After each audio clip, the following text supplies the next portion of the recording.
See, it's not, in my opinion, it's not a good idea to think scales when improvising. Mm. Think chord tones. And then you just connect those chord tones. Which kind of, you're ending up in a similar place, but in terms of actually functioning within this stuff, you're going to be, your lines, I think, are going to be stronger if you think chord tones. You know who Carol Kay is? Yeah, like session bass player. Right.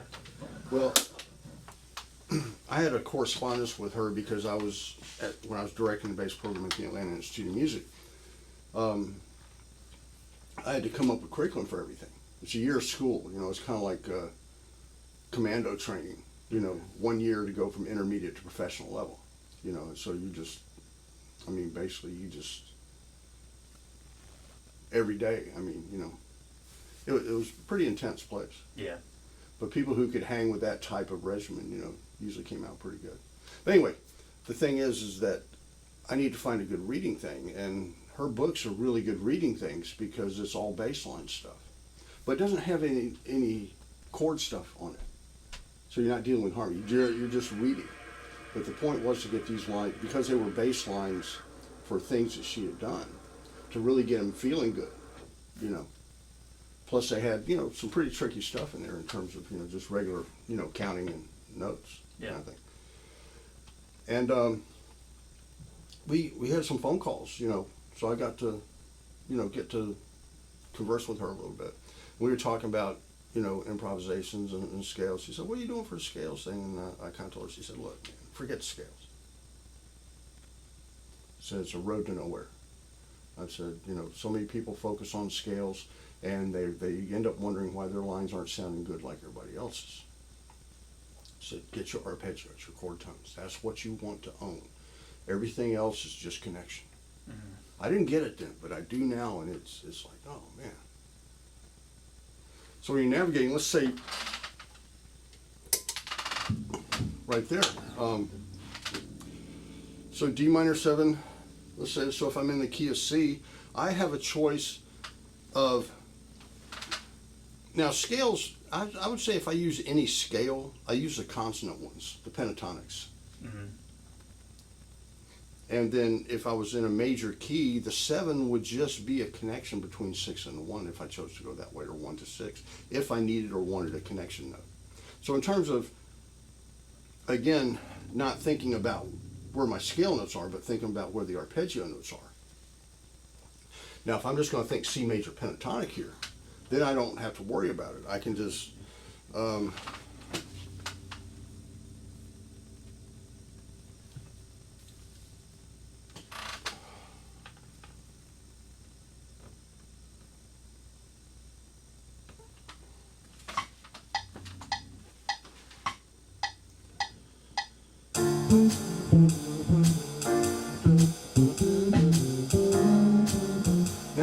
there I need to address B flat if I want to, right? Because it changes there. But there I could just think C major notes.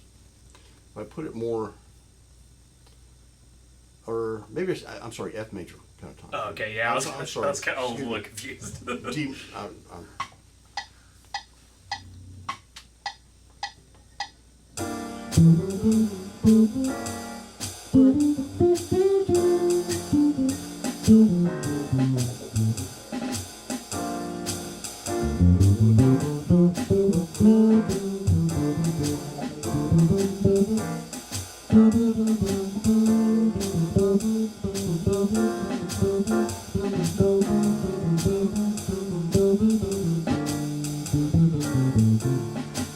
so right there, I was C major pentatonic until I hit that B flat. I was da, da, da, and I noticed, well, da, da, da, da, I went to the flat 7. So knowing where your chord tones are allows you to do that, you know. Okay. So I might sneak a chord tone in now and then just to kind of, you know. But for the most part, you're just thinking in like the major pentatonic of whatever key it's in. I can. That's a choice. Okay.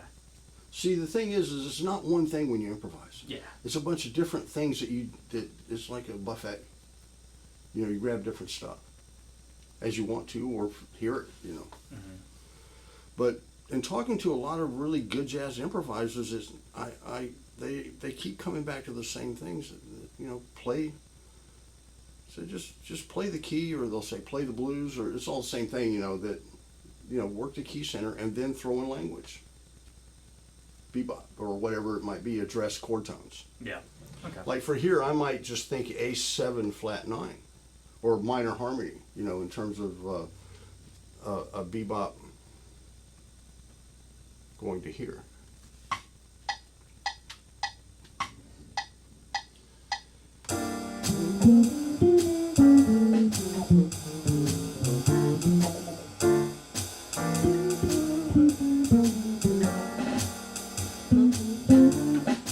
Start on the flats. I'm gonna start on the flat 7 of A. You said, yeah, okay.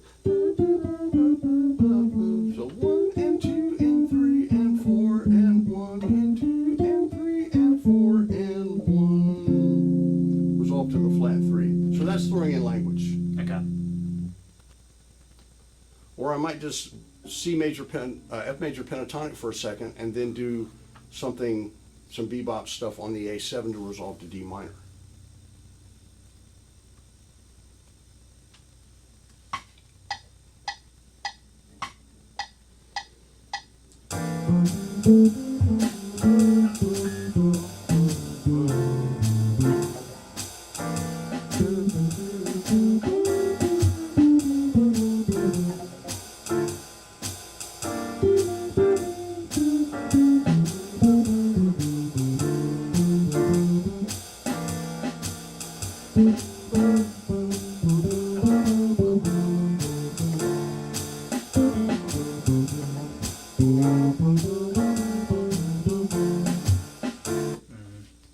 So a lot of times when I practice improvising, I'll take a section and I'll try different stuff, mix it up in different ways.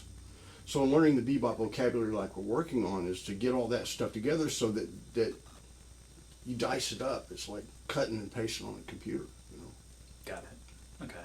Yeah, I think the assignment for this week was just trying to memorize. try to go, okay, I'm gonna play a Locrian, you know, Locrian 2 melodic minor mode Locrian thing there, and I'm gonna do a diminished whole tone there.